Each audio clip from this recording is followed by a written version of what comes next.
জামাতের আমির তো বলেছে তারা শরিয়া অনুযায়ী দেশ পরিচালনা করবে না, গোপনে আমেরিকার সাথে বসে ইনসাফ বাস্তবায়ন করবে। জামাতের নেতৃত্বে একটা দল জোট রয়েছে, তারা পরিষ্কার ভাবে বলেছে আমরা ইসলাম অনুযায়ী রাষ্ট্র চালাবো না।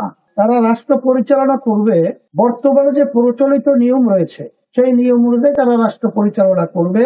এটা তারা আমির সহ বিভিন্ন পর্যায়ের দায়িত্বশীলরা বলেছে। তারা যা হিন্দু প্রার্থী দিয়েছে কৃষ্ণ নন্দী, তাকে সাংবাদিকরা প্রশ্ন করছিল যে আপনারা এর সঙ্গে জোটবদ্ধ হলেন কেন বা এর সঙ্গে গেলেন কেন? তখন কৃষ্ণ নন্দী পরিষ্কার উত্তর দিয়েছে, জামাত তো ইসলামী দল না। তাহলে ইসলামী দল বলে আপনি তাকে খাটো করতে চান কেন?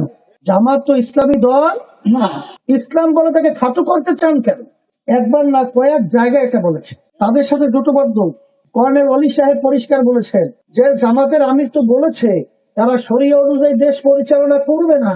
এরপরেও আপনারা খ্রিস্টান যে ওই যে সম্মানিতা মহিলা রয়েছে সে তো পরিষ্কার বলেছে জামাতের আমিরের সাথে আমার কথা হয়েছে, সে আমাদেরকে আশ্বস্ত করেছে যে আমরা শরিয়া অনুযায়ী রাষ্ট্র পরিচালনা করব।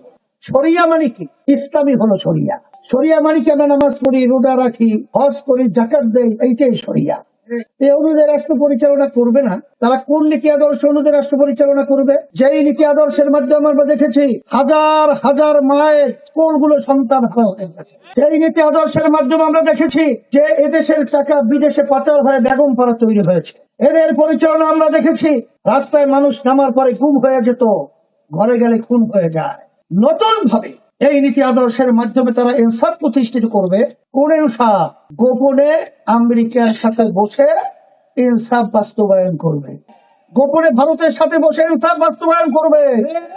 আমরা ভারতের ইনসাফ দেখেছি, আমরা আমেরিকার ইনসাফ দেখেছি। ওই সব বাংলার মানুষ আমরা দেখতে চাই না।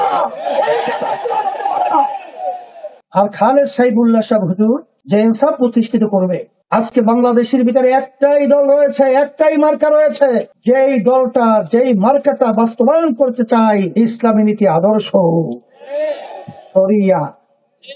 ঠিক না?